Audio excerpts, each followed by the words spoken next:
Arriba la música. Para pa para pa pam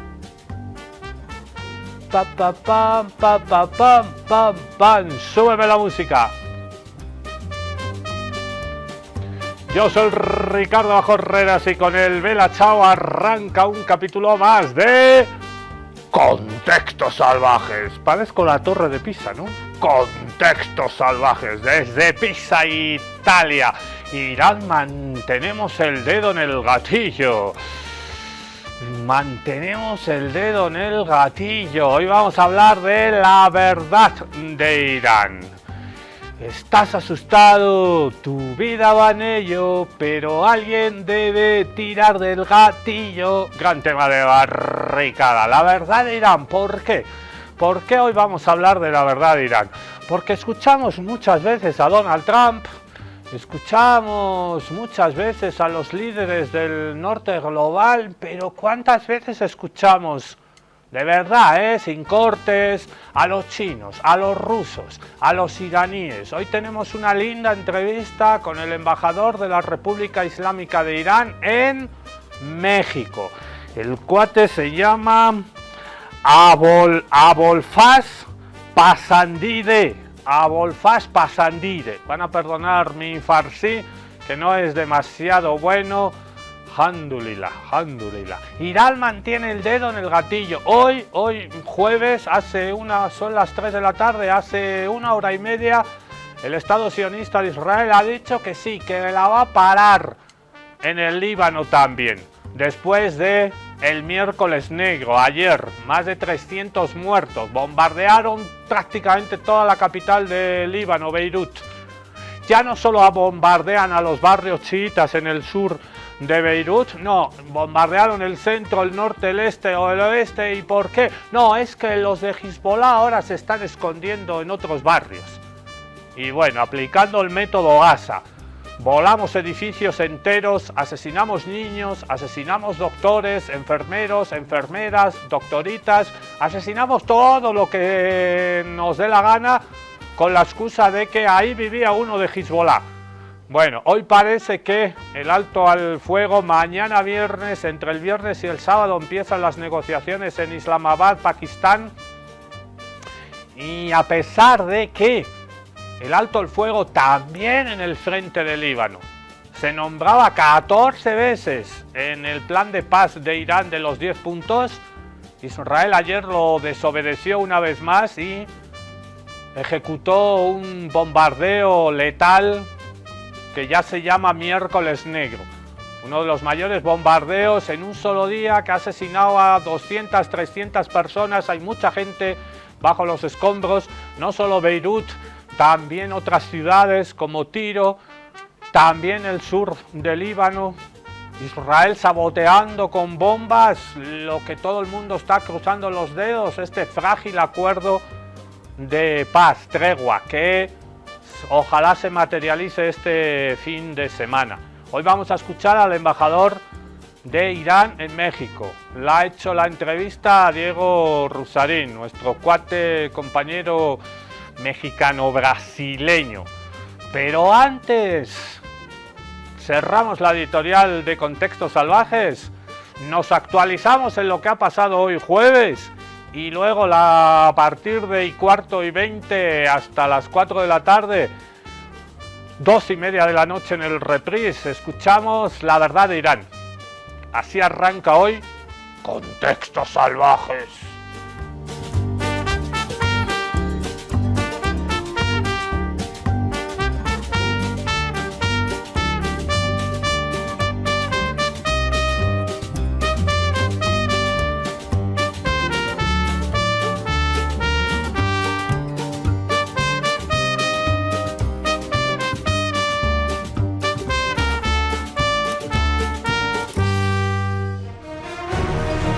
Aquí tenemos un poquito de humor desde la Argentina. En página 2, el Dani Paz le pregunta a un cuate del servicio secreto de Estados Unidos a Donald Trump.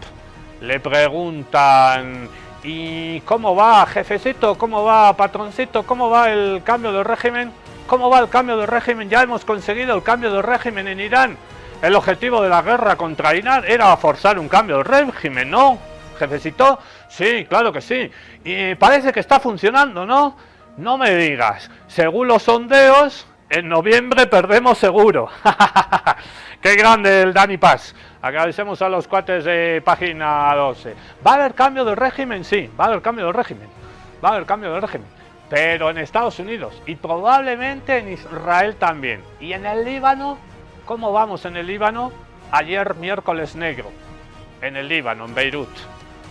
Cortesía del criminal de guerra Benjamín Netanyahu. Que algún día, cruzamos los dedos, imploramos a todos los dioses, a Chachilas Apus incluidos, algún día, alhamdulillah, se sentará ante un tribunal internacional para pagar por todos los crímenes de guerra, incluido este miércoles negro ayer en el Líbano. Nos dijeron que había alto el fuego. President Trump has just posted that he has agreed to that 2-week ceasefire in the war in Iran. Se vendió un anuncio de avance hacia la paz, un titular limpio, tranquilizador y casi esperanzador. Pero no es verdad. ¿Por qué? Pues porque Líbano no entra en el acuerdo. Las bombas de Israel siguen cayendo sobre ciudades libanesas. Edificios enteros reducidos a polvo. Barrios borrados del mapa en segundos. Netanyahu continúa los ataques fuera del acuerdo y el mundo calla. Porque esta no es una guerra que se haya detenido, es una guerra que se ha reorganizado. Se pausa donde interesa. Estamos pagando muy cara la gasolina, ¿no? He also says that Iran has agreed to open the Strait of Hormuz. Pero se intensifica donde no molesta. Porque en este sistema la guerra no es un error, es una herramienta para decidir qué vidas cuentan y cuáles no. Lo vimos en Gaza. El derecho internacional ha dejado de ser una garantía y se ha convertido en una ficción útil. Y las y los civiles libaneses son ahora el siguiente escalón. Sin protección, sin titulares, sin urgencia internacional. Hoy no estamos viendo el final de una guerra. Estamos viendo cómo se normaliza. Ese es el problema. La normalización de un genocidio en Gaza contra el pueblo palestino ha traído la normalización de todo lo que vino después. La normalización, el blanqueamiento, la legitimación de todos estos discursos de la ultraderecha, supremacistas, racistas, Donald Trump diciendo que va a aniquilar a toda una civilización, y los señores de Israel, diciendo que no descartan en algún momento echar una bomba atómica para acabar de una vez con todo este problema. Ya van más de 200 niños asesinados en Irán. Y no nos olvidamos de los 22.000 niños, niñas asesinados en Palestina, en Gaza. Estados Unidos e Israel no son estados, son organizaciones terroristas y genocidas. ¿Qué les queda? Porque esta guerra otra vez han perdido. ¿Qué les queda? La bomba atómica les queda. Diego Rusarín precisamente nos alerta de esta posibilidad. Esto de aniquilar a una civilización. ¿Cómo se aniquila a una civilización? Echando 3, 4, 5 bombas atómicas. Porque ¿cómo aniquilas a 100 millones de personas? Bomba, bomba, bombita, bombita, no, tardas harto. Mejor una bomba atómica, ¿no ve? Netanyahu y Donald Trump, algún día, alhamdulillah, algún día se van a sentar en un tribunal. Y algún día van a tener su Nuremberg particular. Posibilidad de una guerra, de una bomba atómica nuclear. A ver qué nos dice el cuate.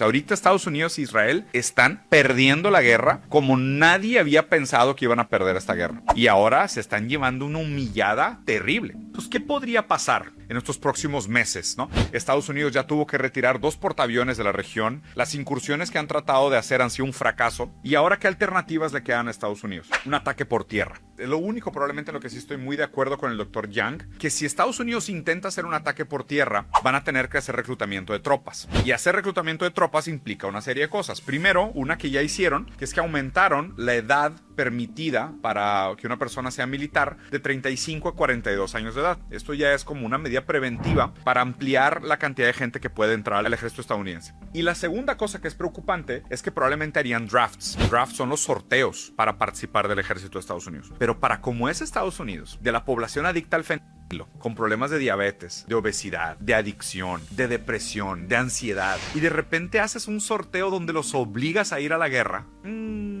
huele a guerra civil. Entonces las dos alternativas que nos quedan ahorita es Guerra Civil 2, en donde realmente hay un cambio de régimen en Estados Unidos, o la otra alternativa es la de Guerra Mundial 3. Esta semana un diplomata en las Naciones Unidas renunció y antes de renunciar soltó de manera ilegal unos documentos que salieron de las Naciones Unidas donde se estaban preparando para potencialmente un ataque nuclear en contra de Irán. Recordando que las Naciones Unidas son una entidad que el presupuesto prácticamente lo da todo Estados Unidos, entonces es una entidad que nunca ha sido imparcial, sino que siempre ha defendido los intereses del imperio yanqui. Entonces el hecho de que internamente ya se estén rolando estos documentos, pues no necesariamente quiere decir que el ataque con una arma inminente, pero lo están considerando, ¿eh? O sea, realmente lo están considerando. Lo están considerando y antes, evidentemente, de que otro país, Estados Unidos, ya arrojó 2 bombas atómicas sobre población civil en agosto de 1945 sobre Hiroshima y Nagasaki, ya con un Japón rendido, solo faltaba la firma de rendición del emperador. Para preparar el terreno y a la opinión pública mundial hay que ir posicionando esta idea y a ver cómo reaccionamos. Donald Trump ha dicho, voy a aniquilar a toda una civilización. ¿Ha pasado algo? No, no ha pasado absolutamente nada. No ha pasado absolutamente nada. Un mandatario con el ejército más poderoso del mundo, con cientos de ojivas nucleares, dice que va a aniquilar y no, está como el alcalde electo acá en la ciudad de La Paz. No, era broma, era una bromita, era una joda para Videomatch. Lo de que voy a aniquilar a toda una civilización. ¿Y cómo se aniquila toda una civilización? Evidentemente con bombas atómicas nucleares. Ya los señores sionistas han puesto la posibilidad sobre la mesa de eliminar Gaza. ¿Cómo van a echar a 2 millones de palestinos que quedan en Gaza para construir su famosa Riviera para el turismo internacional? Sobre miles y miles y miles de cadáveres de niños y niñas debajo de la arena mientras estás tomando el sol y tomándote un daiquiri. Ya. ¿Cómo? Evidentemente, poco a poco están poniendo la posibilidad sobre la mesa a ver cómo reaccionamos. Y como no reaccionamos, Naciones Unidas, sí, dice Diego Rusarín, depende del presupuesto de Estados Unidos. Pero ya están amenazando también con quitar. Naciones Unidas ha muerto. La OTAN ha muerto. Donald Trump ha dicho que España y Alemania y España no le han ayudado un carajito en esta última agresión imperialista sionista. ¿Y qué sentido tiene la OTAN? Estamos a 3 contextos salvajes diarios de que Estados Unidos también certifique la muerte por inanición de su brazo armado, su otrora brazo armado gendarme mundial, la OTAN. Así que la OTAN, chao, Naciones Unidas, chacatao. ¿Qué le queda? ¿Qué le va a quedar a Estados Unidos? Lo único que les queda a Estados Unidos, Israel, Estados Unidos, gemelos y separados al nacer, diabólicos, lo único que les queda va a ser la bomba atómica, porque ya el discurso se les cayó, la democracia, ya no, eso ya murió. ¿Qué les queda? La amenaza, te voy a destruir, te voy a aniquilar, y como siempre retroceden, perro ladrador poco mordedor, han dicho, ya sí, siempre retrocedemos, pum, bomba atómica. Escuchamos a Sergei Lavrov, canciller de la Federación Rusa. Avanti Lavrov, Sergei Tovarich. La situación geopolítica está cambiando y en todas las circunstancias deseamos, por supuesto, la pacificación de Oriente Medio basada en un equilibrio de intereses de todos los países de la región, sin excepción, incluido Irán y sus vecinos. Al mismo tiempo, la fiabilidad de la ruta marítima del norte, a los ojos de la comunidad internacional, empresas y estados que participan en el comercio global, seguirá aumentando. Esto es un hecho. Por supuesto, es nuestro deber proteger la reputación de la ruta marítima del norte, garantizando los intereses legítimos de la Federación Rusa. En este sentido, el papel de nuestras regiones, especialmente las del norte, es insustituible. Y poniendo, ¿quién nos iba a decir, no? Rusia y China, China y Rusia, poniendo gramitos de un poquito de cordura, un poquito de cordura. Estados Unidos antes era la cordura, nos engañaron. Pero bueno, ahora tiene que venir la cordura y la sensatez, los derechos humanos, la diplomacia, el diálogo desde Moscú y desde Pekín y desde Moscú. Lo prometido es deuda, la verdad sobre Irán. Les dejamos con esta entrevista de 44 minutos, 3/4 de hora, con el embajador de la República Islámica de Irán en México, cortesía de nuestro compadre Rusarín. Nosotros volvemos mañana viernes, mañana especial de Perú, porque Perú vota este domingo, elige presidente Perú. Mañana hablamos del hermano pueblo del Perú. Tincunacamakachun.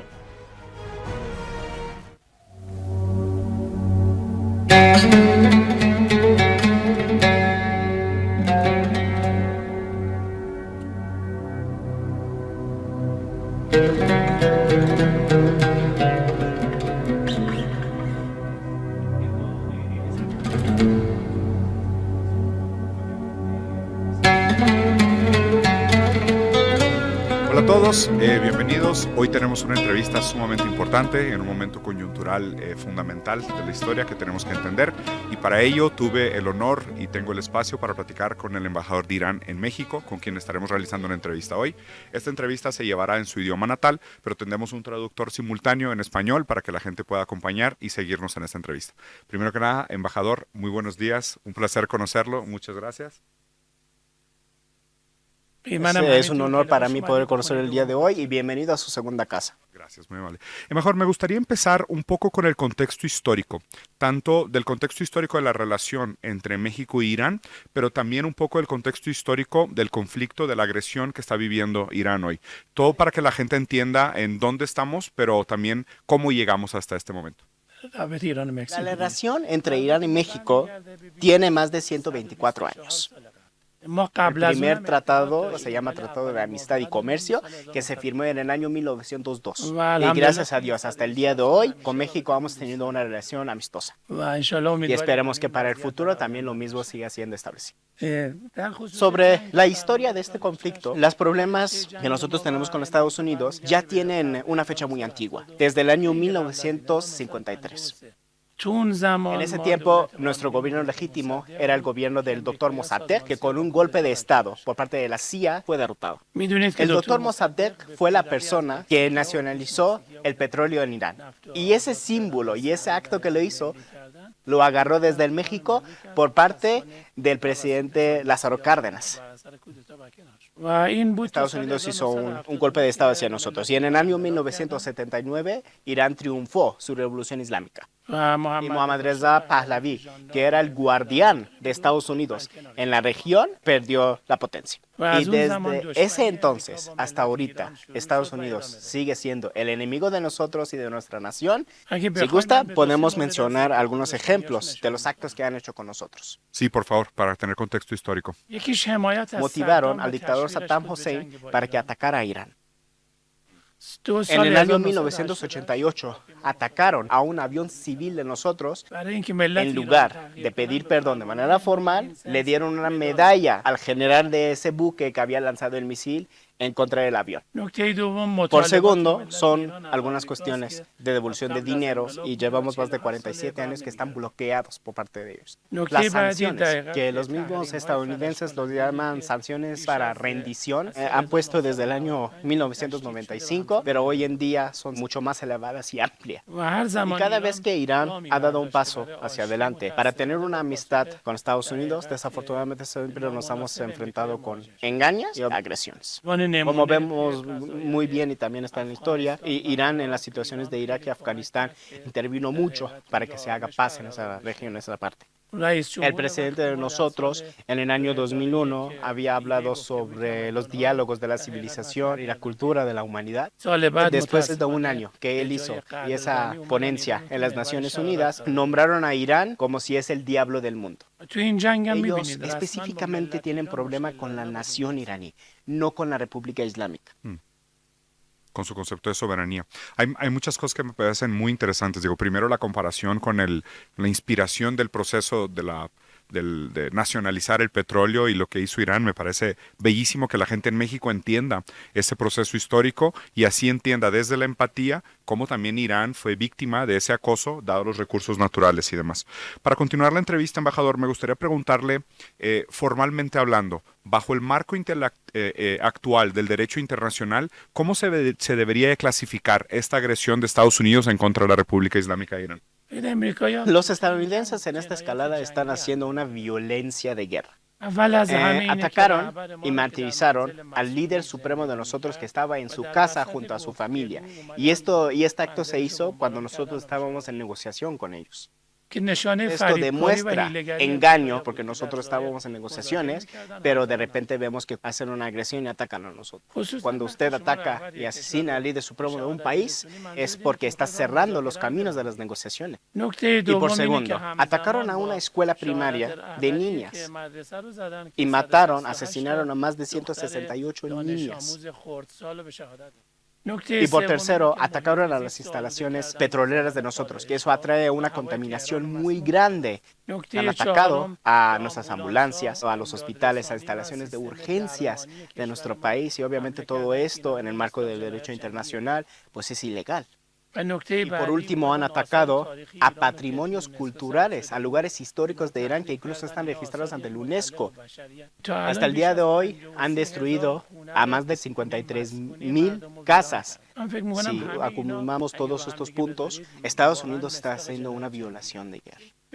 Sin que nosotros hagamos un acto. Ellos dijeron que nosotros estamos haciendo un ataque preventivo, que en el marco internacional no existe ni siquiera eso. Solamente el Consejo de Seguridad de las Naciones Unidas es el que puede autorizar a que se dé un ataque a un país. Entonces es muy claro que Estados Unidos es el que ha atacado a nosotros. Donald Trump se está dejando engañar por parte de Israel. Y por ello mismo, este ataque se dio a nuestro país. Conforme a las leyes internacionales y las normas, es nuestra legítima defensa. Perfecto.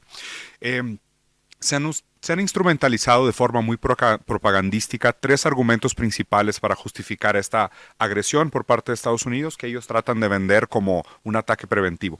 Me gustaría platicar un poco sobre estos 3 argumentos que son los más dominantes, por lo menos en medios masivos occidentales, que es primero la posibilidad de Irán de desarrollar armamento nuclear y obviamente el miedo que Estados Unidos tiene que esto pudiera desestabilizar su dominio sobre la región. Antes que nada, esto es totalmente falso. El líder supremo había declarado de manera formal que la construcción y el desarrollo de una arma nuclear está totalmente prohibido por parte de la religión.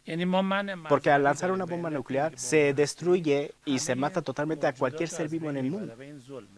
Nosotros llevamos más de 60 años que tenemos fortalecimiento en la área de la ciencia nuclear. Si nosotros queríamos tener una bomba nuclear, hasta el día de hoy lo habíamos tenido. Pero obviamente, aparte de todas esas prohibiciones religiosas, nosotros éramos miembros del NPT. Y obviamente esa agencia hacía todas sus observaciones e investigaciones en Irán.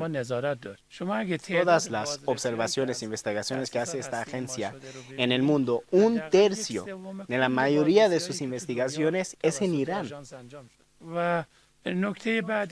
Y obviamente en todos estos asuntos nucleares, nosotros posteriormente habíamos entrado en negociación con Europa, ya habíamos llegado a un acuerdo con todo ello, que en esa época en persa se llamaba Barjam. Hasta las resoluciones del derecho internacional autorizaron ese acuerdo que se había hecho. En ese acuerdo nosotros teníamos unas responsabilizaciones, se hizo por parte de Irán. Pero desafortunadamente cuando Trump tomó la posición, se salió de ese acuerdo. Por la razón de que este acuerdo no tenía ningún beneficio para Estados Unidos. Esto fue antiguo, pero ahorita, hoy en día, vamos a dar algunas razones sobre estos acuerdos. Nosotros en junio de 2025 entramos a negociaciones y estábamos de hecho llegando a unos puntos de acuerdo. En la mesa de negociación, con la coordinación de Estados Unidos, fue atacado por parte de Israel. Este año, pues, nuevamente, en el mes de febrero, fuimos atacados. También estábamos en negociaciones, que pues desafortunadamente otra vez ellos bombardearon la mesa de negociaciones. Le quiero dar algunos acuerdos que en el periodo final de las negociaciones estábamos llegando. Acusan siempre a Irán de las actividades nucleares que tiene. Les dijimos, está bien, Irán está dispuesto a detener su programa nuclear incluso hasta 7 años. Y les habíamos dicho que todo el uranio que tenemos nosotros, estamos dispuestos a hacer una dilución de esa sustancia. Nosotros les dijimos que nosotros estamos dispuestos a que ustedes traigan una inversión de más de $500 mil millones a nuestras instalaciones petroleras. Aparte de eso, nosotros estamos dispuestos de comprar más de 500 aviones de Boeing. Esto demuestra que nosotros no buscábamos una bomba nuclear. El mismo Israel que acusa a Irán en Dimona, en otros lugares, tiene instalaciones nucleares e incluso armamento nuclear. Y tampoco es miembro del NPT. No se hace ninguna observación o investigación en esa parte. Y Estados Unidos, que también acusa a nosotros, es el único país en el mundo que ha utilizado la bomba nuclear. Sí. Bueno, me parece muy evidente la doble vara de medir, ¿no? O sea, la manera doble de medir estas cosas. Y definitivamente parece que el objetivo de Estados Unidos siempre fue la sumisión de Irán y nunca la negociación ni el trato como iguales. Esto ahora me parece que es más evidente que nunca. El siguiente motivo por el cual normalmente se hace de forma muy propagandística y se justifica estas agresiones contra Irán es el de los derechos de las mujeres. Creo que el Occidente no está informado con los datos actuales del nivel educativo que tienen las mujeres en Irán, su participación dentro de los puestos de alta relevancia, tanto político como civiles como culturales. Y me gustaría que habláramos un poco sobre ese tema, sobre la libertad de la mujer en la Irán moderna y una pregunta muy específica sobre la obligatoriedad del uso del velo para la mujer iraní actual. Nosotros, en nuestro libro sagrado Corán, no hay ninguna diferencia entre el hombre y la mujer. En cualquier lugar que nuestra religión ha dado un mandato a las mujeres, lo mismo lo tiene para los hombres también.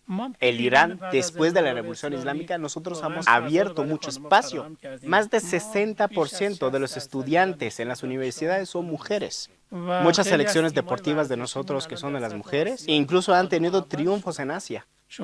La matemática más grande del mundo era una iraní, era una mujer, la señora Mariam Mirzakhani. En muchas actividades en la sociedad, las mujeres participan. Tenemos 2 secretarias y subpresidentas que son mujeres. Una de las secretarías más grandes de Irán, con más recursos en el país, en la secretaría es una mujer. Que esta secretaría se dedica a la construcción de la infraestructura y que todo eso se lleva coordinado por parte de una secretaria. Dentro de nuestras mujeres existen juezas, existen diplomáticas, policías, pilotos. Las mujeres manejan en las calles sin ningún problema y participan en la sociedad. Totalmente en contra de todas las publicaciones que hace el Occidente hacia nosotros. Y lo más importante, la alfabetización de las mujeres antes de la Revolución Islámica, en la época del Shah, que era el guardián de Estados Unidos en la región, era menos de 30%. Ahorita es más de 95%.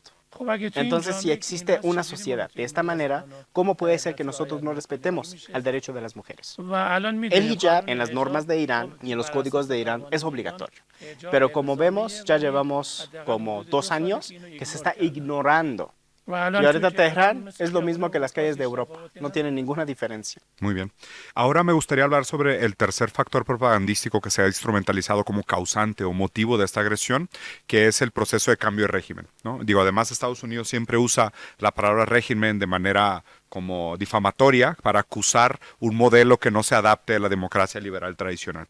Y me gustaría hablar específicamente sobre las manifestaciones ahora en enero y la relación que tuvieron tanto con agentes extranjeros, con los intereses de Estados Unidos e Israel. Los estadounidenses, cuando mandan mandatos y un país no los respeta, los acusa. Existen países en el mundo que ni siquiera tienen democracia, pero hemos visto por parte de Estados Unidos alguna acusación acerca de ellos. Nosotros en Irán, nuestro líder supremo, el presidente, y todos los delegados, los diputados y diputadas se eligen con democracia. Nosotros fuimos el único revolución en el mundo de que después de 2 meses se hizo un referéndum. Y toda la población votó a favor de la República Islámica de Irán. 2 meses no es un tiempo muy largo para un país que había hecho revolución. Y más del 98% de la población votaron a favor de la República Islámica. Nosotros ahorita, incluso cada año, tenemos algunas elecciones. Ellos dicen que no existe la democracia, pero nunca los del occidente pudieron adivinar quién va a ser el presidente en Irán. Pero en muchos países, desde antes, ya se sabe quién va a tomar la posición. Entonces, todas estas acusaciones que hacen a Irán sobre la democracia, sobre el derecho de las mujeres, son acusaciones que obviamente con el engaño de Estados Unidos están haciendo. Sobre las manifestaciones en junio que usted dijo, primero eran moderadas, eran porque el pueblo se estaba manifestando. Nuestro gobierno estaba haciendo unas reformas en el sector económico del país. Y obviamente todas esas reformas que hizo atrajeron mucha inflación en el todo el derecho de manifestarse. Nuestro líder supremo fue la primera persona que apoyó a las manifestaciones en ese asunto. Nuestro presidente se fue a los gremios, se fue a las tiendas, a los bazares. Durante 10 días fueron de manera moderada. Existían actos más o menos violentos en el país, pero nadie salió herido y esta policía defendía a la población de manera muy moderada. Pero en los últimos 2 días, Pahlavi hizo unas manifestaciones en contra. De 8 hasta las 10 de la noche, ¿en qué parte del mundo la gente se manifiesta? Si se elige ese horario, de 8 a 10 de la noche, y obviamente se hacen agresiones, se hacen matanzas en las calles, ¿eso ya se llama manifestación? La agencia del Mossad tiene una página en persa, y posteriormente se había declarado que nuestros agentes están en Irán. El ex canciller de Estados Unidos, que posteriormente también fue presidente de la CIA, él también había dicho que los agentes del Mossad están en Irán. El secretario también de Culturas de Estados Unidos lo había dicho, que los agentes del Mossad están entre ustedes. Entonces, si existen tantos códigos ya bien declarados, es obvio que había una intervención extranjera. Los mismos estadounidenses que ahorita acusan a nosotros, si alguien en las calles de Estados Unidos ve mal a una policía, la policía los dispara. Ellos atacaron bases e instalaciones de nuestra policía. Se fueron a conquistar y a agarrar las pistolas. Obviamente nuestra policía no se va a quedar a mirarlos. ¿En qué parte del mundo, para manifestarse, queman ambulancias, queman a mezquitas, queman a lugares, incluso hospitales? Todos los países del occidente, acá en América Latina, incluso México, el vandalismo es una cuestión que no se puede normalizar, porque el gobierno es su responsabilidad de mantener la seguridad de la población. 3.117 personas perdieron vida en estas manifestaciones, que 2.600 de ellos o eran policías o eran aliados de la República Islámica de Irán. Y la cifra que ellos tenían como muertos era menos de 600. Pero como vimos, las cifras día a día cambiaban. Un día 40.000, el siguiente 50, el siguiente 60. El gobierno, para que declare que ellos están diciendo mentiras acerca de todas estas cifras, empezó a manifestar los nombres de estas personas, incluso con su número de INE. Y de esa lista no pudieron acumular ni una persona. Interesante. Bueno, descartados estos motivos de propaganda, bajo su juicio, ¿cuál sería entonces la causa de esta agresión? O sea, la pregunta es, ¿por qué de esta forma y por qué en este momento específico de la historia? Estados Unidos, y específicamente Donald Trump, se creen el mandatario del mundo. Y hasta el día de hoy, pues cualquier cosa que ha dicho por miedo, muchos países se han quedado callados. Y pues ven que meterse en conflicto con Donald Trump obviamente puede traer muchos gastos para su país. No es solamente para los enemigos, que Estados Unidos para sus aliados también está dando mandatos.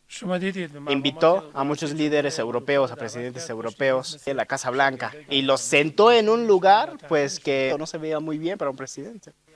Como vimos muy bien lo que hizo con Zelensky. Groenlandia pues es de Dinamarca. Dinamarca es por parte de la OTAN. Y obviamente estamos viendo hoy en día que está diciendo que nosotros queremos conquistar a ese lugar. En las asociaciones del Múnich vimos que en esas reuniones que habían tenido habían dicho que si nosotros no hubiéramos estado, ustedes ahorita tenían que hablar alemán o japonés. De noche a mañana se despertó y tomó la decisión de cambiar el nombre de un golfo que se llama Golfo de México. La nación iraní ha decidido de enfrentarse con él de una vez. Se tiene que pagar por ello. Se han martirizado muchas personas en nuestra nación. Este día es el día 25 de que nuestro país día a día está siendo bombardeado. Muchas infraestructuras, instalaciones de nosotros han sido bombardeadas. Pero sabemos muy bien que vale la pena para que nos enfrentemos con una persona como Donald Trump. Porque nosotros somos un país que tenemos más de 5.000 años de civilización y de cultura. Nuestro país varias veces se ha conquistado, pero nuevamente se ha liberado. Los Estados Unidos había dicho desde un principio que nosotros en días vamos a terminar con Irán. Y son ellos quienes están pidiendo el cese al fuego y negociación. Pues había amenazado de que Irán, si no abre el estrecho de Hormuz, nosotros vamos a atacar a sus instalaciones de endulzamiento de agua, instalaciones petroleras o de gas. Yo creo que Donald Trump por primera vez se ha enfrentado con un muro muy fuerte. Estamos seguros que vamos a salir con éxito de este conflicto porque nuestro país depende de la democracia y su nación. Mataron a más de 40 generales de nosotros, incluso a los del líder supremo, pero como un reloj, nuestro país sigue trabajando. En menos de 2 horas, Irán respondió. Ellos están diciendo que nosotros hemos destruido por completo la fuerza marítima de Irán, pero como vemos muy bien hoy en día, Irán está respondiendo de manera constante y fuertemente.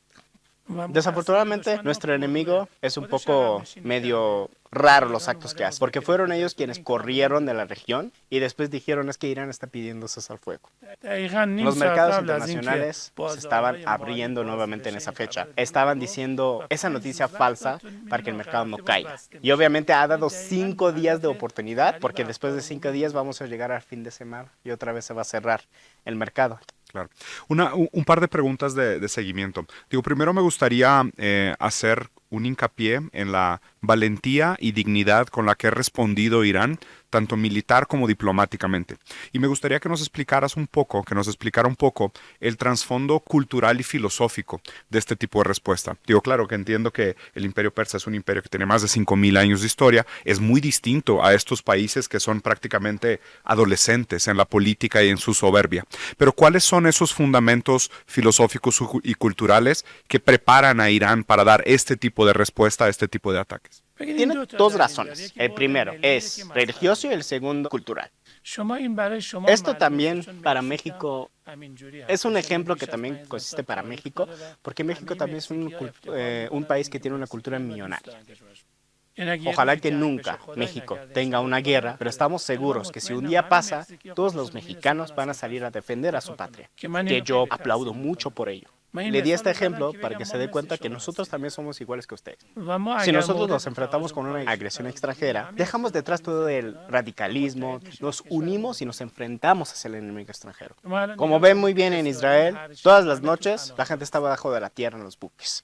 Pero en Teherán y en los otros estados de Irán, la gente está en la calle. Hay muchos videos que incluso en YouTube los puede buscar. Los aviones vienen, bombardean y la gente de Irán gritan y se manifiestan diciendo la frase muy popular de Allahu Akbar. Mujer, hombre, niña y niño, todos participan en ello. Y la razón es la ideología y es la fuerza de la nación que se está demostrando hoy en día. Israel, que ni siquiera es un país, que está ocupando más de 77 años a un lugar, son de otras nacionalidades. Si se hace ataques, pues todos van a buscar su beneficio y van a correr desde el punto de vista religioso. Nosotros somos shias. El símbolo más importante del shiismo es uno de sus profetas llamado Imam Hussein. Hace más de 1300 años, Imam Hussein, su esposa, sus hijos y todos sus aliados y soldados fueron martirizados. No pudieron ganar la guerra, o sea, perdieron. Pero lo verdadero es esto, que salieron con éxito. Pero ahorita hoy en día estamos viendo que cada año en el día de Arbaín, más de 20 millones de personas van en la marcha de Arbaín para demostrar su solidaridad con Imam Hussein. Exactamente en ese punto. Me gustaría hacer una comparación, embajador, y escuchar su opinión sobre la diferencia de los líderes occidentales, principalmente Estados Unidos e Israel, y los líderes iraníes. Y hacer hincapié en el concepto del mártir, que creo que este es un concepto fundamental para que la gente entienda realmente este rol del paragón, de la persona que atraviesa incluso su vida por sus ideales y su pueblo. Ese sentimiento profundo de solidaridad y lo que revela sobre la diferencia entre el liderazgo estadounidense israelita y el liderazgo iraní.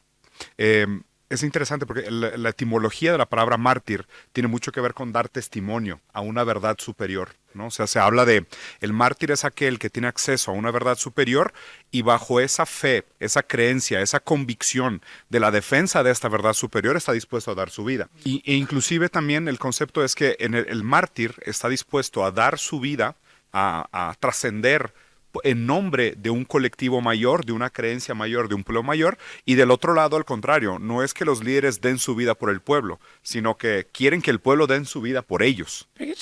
Nosotros en el libro sagrado de Corán, en sus capítulos, tenemos una frase que dice, la persona que se ha martirizado no está muerto, sigue vivo. Desde nuestro punto de vista, una persona que es martirizada, su espíritu está entre nosotros y Dios. Ser mártir es un deseo y un sueño para todos los que son Shia. Porque la persona que es mártir, Dios perdona todas las penas que ha tenido y de manera directa se va al paraíso. Ayatollah Khamenei varias veces lloraba y decía que mi deseo y mi sueño es de ser mártir. Todos nuestros delegados, todos nuestros representantes. Cuando una persona es martirizada, nosotros, aparte de decir condolencias, felicitamos a su familia. Felicitamos a su familia diciéndoles que qué bueno para ustedes que su hijo fue martirizado. En la guerra de 8 años que Saddam Hussein había atacado a nosotros, mi hermano fue martirizado. Y mi mamá me decía, tienes que ir a defender a tu país, pero tú tienes que seguir su camino. Es obvio que los delegados, diputados, presidentes o cualquier alto nivel no tienen preocupación de ser mártires. Acerca del Ayatollah Khamenei decían que está en buques, está en Rusia, pero vimos que lo asesinaron en su casa. Con su familia. Pero pues los estadounidenses aman mucho su vida. Y obviamente para que puedan permanecer en este mundo, pues le piden a su nación que se sacrifiquen por ellos. También podemos hacer una comparación de Donald Trump y nuestro líder supremo. En el tiempo de la guerra de Irán-Irak, este líder supremo nuevo que nosotros tenemos, el Ayatollah Mustafa Khamenei, su papá era presidente, participó en la guerra. Pero Donald Trump nunca manda a su hijo para que su hijo defenda a Estados Unidos. Entonces, si la guerra es buena, ¿por qué no mandas primero a tu hijo? Si nosotros lo decimos, esto incluye también para nuestros hijos. Creo que el aspecto teológico ha cobrado una relevancia muy importante, principalmente en la inclusión de Israel en este conflicto, la participación de Israel en este conflicto.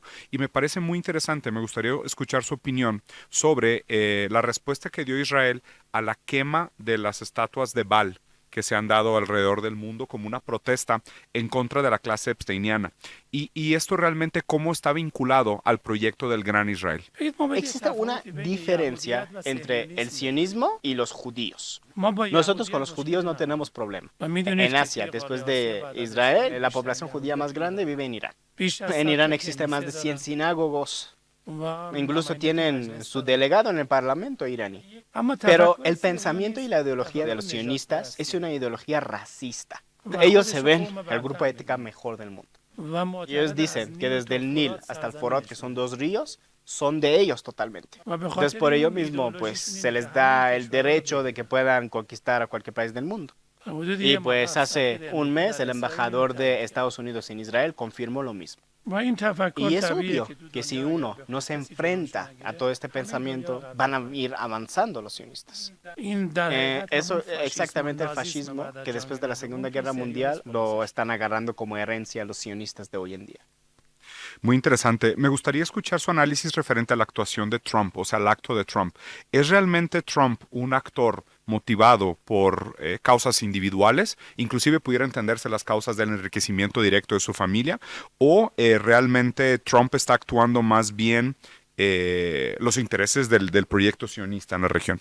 Yo creo que el Estados Unidos, que empezó su independencia con Abraham Lincoln, y todas esas ideologías es muy diferente que el Estados Unidos de hoy en día. A la nación estadounidense lo vemos una nación muy grande y muy respetada. Tienen la capacidad de ver lo que es verdadero, son muy desarrollados. Donald Trump pues, había nacido en Nueva York. Habíamos visto que a otro elegido para las presidencias que era Mandonín, muchos de Nueva York votaron para él. Yo creo que sí, algunos detalles sí son personales, son individuos. Y bueno, por segundo es acerca de la manera de ser. Pues Donald Trump es una persona que aposta incluso a su país y no le importa mucho esas definiciones humanitarias. Yo creo que la mayoría sí se va acerca del pensamiento de Donald Trump y su nuevo gobierno. Y bueno, Estados Unidos es imperialista, entonces busca de poder conquistar el mundo y poder mandar. Específicamente sobre ese tema del imperialismo se habla mucho sobre una nueva era colonial, inclusive, ¿no? Que esto pudiera indicar tal vez las contradicciones del capitalismo tardío y la tendencia a los índices reducidos de ganancia para los capitalistas. Y esto pues, obviamente hace que los imperios sean depredadores, dependan del detrimento de otros países, principalmente del sur global, para sostener su hegemonía de poder. Esto podría marcar entonces un quiebre o un momento de fragilidad y peligro para el régimen capitalista hegemónico anglo. Sí, es correcto. Nosotros somos sociedades humanitarias. Y si un gobierno, si un poder, pues pierde su legitimación, sí puede llegar a ese punto. Los Estados Unidos tenían el liderazgo del mundo del occidente y todo el mundo pues confiaba en él. Es correcto que hacía conquistas, pero con esas conquistas que hacía, pues le daba unos beneficios a esos países. Hoy en día pues está metiendo en escaladas con todo el mundo, no actuando de la manera que dicen las normas internacionales. Pues en el periodo de Donald Trump, Estados Unidos se salió a más de 70 organizaciones internacionales hasta el día de hoy. Del Corte Internacional de La Haya, del Comité de Derechos Humanos, de muchos se ha salido. Entonces esto está demostrando que Estados Unidos pues, está llevando al unilateralismo. Sin duda. Una pregunta, el vocero oficial de Irán ha comentado ya en un par de ocasiones que dada las recurrentes traiciones que Estados Unidos ha cometido durante los procesos de negociación de paz, que ahora realmente no hay ningún interés de negociar la paz. Y segundo, si esto es cierto, ¿cuáles serían las condiciones que marcarían una victoria o un fin para el conflicto por el criterio de Irán? Regularmente nosotros, cuando una persona nos engaña 2 o 3 veces, ya no confiamos en ellos. Si bombardean 2 veces a la mesa de negociaciones, si vemos que todos los días está diciendo mentiras, está negociando con nosotros, pero en el mismo tiempo ataca y martiriza a nuestro líder supremo. Ataca a una escuela de niñas. Primero dice que no fui yo y después que se declara que fue él, ni siquiera pide perdón de manera formal. Entonces nosotros no hacemos cese al fuego, porque el cese al fuego puede ser una trampa para nosotros. Si se quiere hacer algunas negociaciones o diálogos para poder llegar a un convenio de paz, lo vamos a hacer, porque a nosotros no nos gusta la guerra. La guerra es una cuestión muy mala. Nosotros, pero antes que nada, hemos dicho paz de manera constante y permanente, que acepten que han hecho una violación y un daño a nuestro país y que paguen indemnización. Yo no creo que lo estemos pidiendo de más. Sin duda. Esto podría marcar de alguna forma el fin del periodo malamente llamado Pax Americana o a este orden basado en reglas. Todas las instituciones internacionales que se constituyeron después de la Segunda Guerra Mundial y a final de cuentas muchas de ellas propuestas por Estados Unidos, pero claro, dada su hipocresía y su manera de doble vara, doble moral de actuar, ¿marcará esto el fin también para el modelo metafísico liberal? Exactamente, estamos llegando a esos puntos. Estados Unidos es el anfitrión del edificio de las Naciones Unidas. El Corte Internacional de La Haya es una organización que es un sector de las Naciones Unidas. Este Corte Internacional de La Haya condena a Netanyahu como criminal de guerra. Estados Unidos, en lugar de defender a las Naciones Unidas, sanciona al juez que dictó esa sentencia. 150 países en septiembre dijeron que el gobierno de Palestina se tiene que crear. Estados Unidos viene a dar el veto y dice que no. Entonces, pues las Naciones Unidas ya es una cuestión vacía. Estados Unidos e Israel atacaron a Irán. El Consejo de Seguridad de las Naciones Unidas quiere que Irán no responda a los países árabes. Sí, es una cuestión ya de chiste. Sí, totalmente de acuerdo. Ahora, en el aspecto económico, me parece que una de las medidas tomadas por Irán más brillantes en respuesta a esta agresión y a esta escalada de violencia fue de alguna manera un intento de frenar el dominio del petrodólar y una migración hacia el petroyuan como medida alternativa. Y ahora mi pregunta sería de seguimiento. ¿Esta medida de usar el petroyuan como medida económica de respuesta a la agresión y a la violencia es una medida permanente o es una medida circunstancial? Esto que nosotros hicimos fue para el apoyo y el desarrollo del multilateralismo. Desde nuestro punto de vista, el unilateralismo puede ser muy peligroso para la humanidad. En un tiempo, las naciones del mundo decidieron que el dólar tiene que ser el dinero más. Pero el día de hoy que estamos viendo que Estados Unidos está actuando de manera unilateral, ya no vemos la necesidad. ¿Por qué no China? Esto del yuan es una cuestión temporal, pero en el futuro vamos a apoyar. Y como saben muy bien, el BRICS también está buscando lo mismo. Ojalá un día vamos a llegar a ese punto de que el multilateralismo va a disminuir el poder unilateral de Estados Unidos. Muy bien.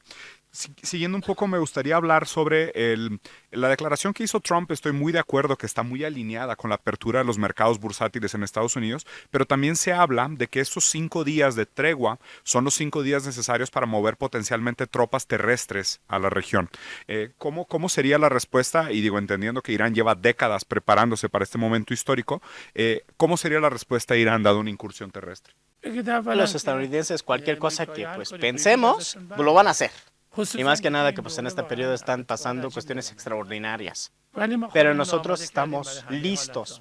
La diferencia entre nosotros y ellos es esto que aman su vida y tratan de resguardarse, pero nosotros tenemos soldados que rezan diario para que sean martirizados. Entonces ya es natural quién va a ganar.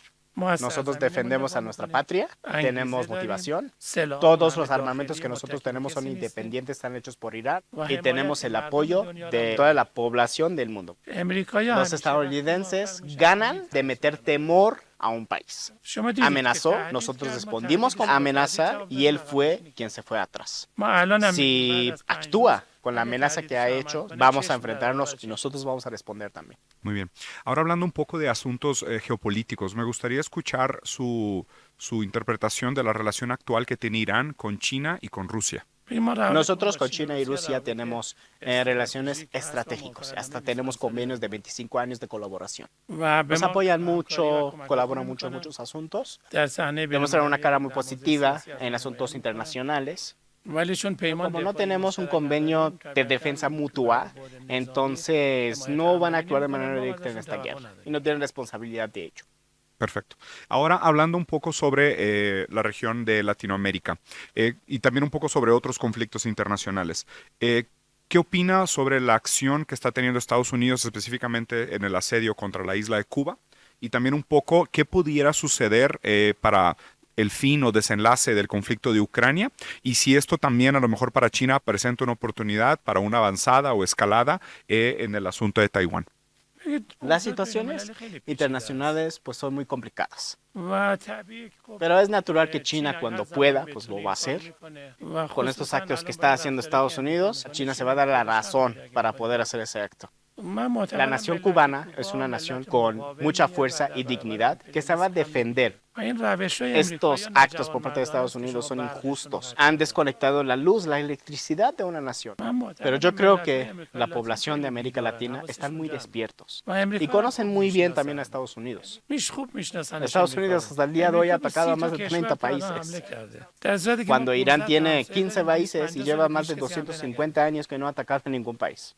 La gente de Cuba va a defender a su patria, a su nación, y el futuro va a pertenecer a la población y las naciones oprimidas. Muy bien. Sabes que justo la semana pasada fui invitado a la Cámara de Diputados y uno de los comentarios que hice fue sobre la hipocresía de cómo nombramos las guerras, ¿no? O sea, es la guerra de Irán, la guerra de Irak, la guerra de Afganistán, pero me parece como una manera muy hipócrita de siempre dejar de fuera al agresor, porque todas estas guerras realmente son guerras americanas, son guerras de Estados Unidos, ¿no? Pero normalmente se les pone el nombre del país atacado. Entonces yo concuerdo que a final de cuentas quedaron tantos excluidos que el futuro al final de cuentas nos pertenecerá, porque no, esto no es sostenible, ¿no? Y ahora la pregunta, porque digo, si les llamáramos la guerra americana 67, pues sería medio raro. ¿Qué rol juegan en este momento histórico las redes sociales y los medios de comunicación de alguna manera para perpetuar esta imparcialidad y manera propagandística de entender las relaciones geopolíticas? El arte de Estados Unidos es obviamente de construir un ambiente a favor de ellos. De manera constante anuncian noticias falsas hasta que la gente ya los cree. pues ya la gente se está dando cuenta de las mentiras que dicen. Ahorita pues, cada persona tiene un celular en su mano y tiene acceso a la información más viva en el mundo. Y pues ya no es tan útil lo que ellos pretenden decir. Bueno, esto mismo lo estoy viendo en muchas entrevistas que yo he tenido. La mayoría de los comentarios son a favor de Irán. Muchos otros medios sí dicen contradicciones en nosotros. Claro. Sí, también lo he notado.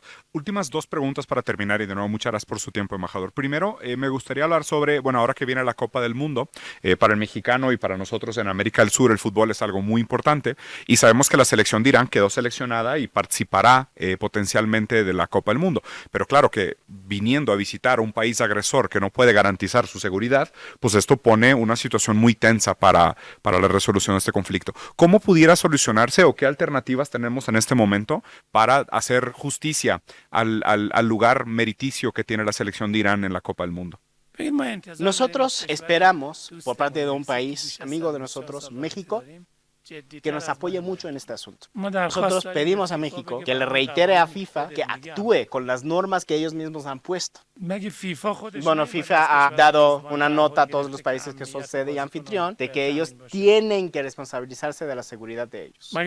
Todos los países tienen que dar visa a la selección para que puedan participar en el Mundial. Esto es injusto, que nosotros no podamos participar en el Mundial tomando en cuenta la fuerza de Donald Trump. Me gustaría hablar un poco sobre el modelo tanto ideológico, económico y cultural de Irán hacia adelante, ¿no? Entendiendo que son los propios momentos históricos que requieren de las naciones y de los pueblos una actualización para superar las contradicciones históricas. Entonces, en ese sentido, si habláramos de Irán como un potencial modelo, como hablaste, ¿no? Multilateral, con un proceso de superación a la hegemonía americana y pensarse también tal vez como un tipo de proceso post-capitalista. ¿Qué tipo de visión tiene Irán como modelo de país? Nosotros siempre gritamos por la paz y amistad. Y como saben muy bien, la primera carta de las Naciones Unidas fue escrita por parte de Ciro Grande, que fue pues el imperio persa. A pesar de todas las acusaciones que ponen a nosotros no buscamos una guerra. Y si nosotros tenemos algún tipo de armamento, es para defendernos. Nuestro deseo y sueño es esto, que todo el mundo pueda vivir juntos sin ningún problema.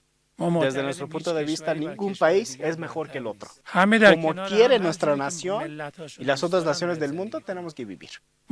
En nuestra población, en nuestra nación, judíos, zoroastros, musulmanes, cristianos, lleva viviendo juntos durante muchos años. En Palestina también, antes de la conquista que hizo Israel, los judíos estaban viviendo muy bien con los palestinos. Yo creo que todo el mundo nos tenemos que apoyar para enfrentarnos a los países que son racistas, para que ellos no agarren más fuerza. Es Israel, que incluso ni siquiera es un país, sino que es un régimen sionista conquistador y es nuestro enemigo, ni siquiera lo conocemos. Pero otros países del mundo queremos tener amistad, hasta con Estados Unidos, pero una relación mutua y igualitaria. No hacemos agresión a ningún país y no permitimos que nos hagan agresión. Muy bien, muy claro. Me gustaría preguntarle sobre la inminente contradicción de creer en un mundo o aspirar a un mundo de tolerancia mutua, pero al mismo tiempo, por ejemplo, recordando el golpe de Estado del 53, fue el proceso, la nacionalización del petróleo, lo que produjo la agresión de Estados Unidos. Estados Unidos no tolera que un país tenga soberanía y principalmente ese hecho, el de la nacionalización del petróleo, que busca como fin que la mayoría de la población goce de los beneficios de los recursos naturales o de la producción de valor de un país y cómo esto de alguna manera está vinculada al propio modelo del capital, porque es la acumulación del capital descomunal en pocas manos que produce asimetrías de poder y estas asimetrías de poder puedan llevar o acelerar los conflictos internacionales, principalmente en las últimas décadas y en este momento histórico. Estamos totalmente de acuerdo con lo que dice. Ellos siempre piden energía y petróleo. Se fueron a Irak porque tenía nafta, petróleo. Se fueron a Libia por ello mismo. Venezuela también. Irán también, pues porque hay mucho nafta. Ningún país del mundo que no tiene petróleo no es preocupación de Estados Unidos para que lleve su democracia ahí. Dicen de broma que Estados Unidos es un país con mucha suerte, porque siempre que va a buscar democracia encuentra petróleo. Los otros gobiernos de Estados Unidos tenían el mismo objetivo, pero pues lo ocultaban. Pero el día de hoy Donald Trump lo dice bien claro. De manera directa lo manifiesta: yo quiero tu petróleo. Y lo peor de eso, dice que yo tengo que elegir a su líder supremo. Claro. Sí, claro, es una soberbia terrible. Entonces es interesante pensar que obviamente esto es una guerra que a final de cuentas defiende la dignidad y la soberanía del pueblo iraní. Y en este proceso de soberanía me gustaría preguntar sobre el modelo económico para el futuro. O sea, ¿se regresará a las intenciones sobre la nacionalización de la tecnología, de los recursos, en nombre del bienestar de la gente? O sea, ¿este es un camino que está en el espíritu del desarrollo de Irán? Desde hace 700 años, un poeta iraní llamado Sadi había dado un mandato que nosotros, conforme a ello, todavía estamos actuando. Que tienen que ir a desarrollarse y a agarrar fuerza, porque el que sea débil en el mundo va a perder. Si nosotros estamos viendo hoy en día que Estados Unidos hace marchas atrás, es por los misiles que Irán tiene. Y es también porque nuestra nación está detrás del gobierno. Y nosotros nos vamos a seguir desarrollando en diferentes sectores. Pero nunca vamos a buscar un arma nuclear. Muy bien. Embajador, te agradezco muchísimo por la entrevista. Muchísimas gracias. Fue un placer, les agradezco bastante.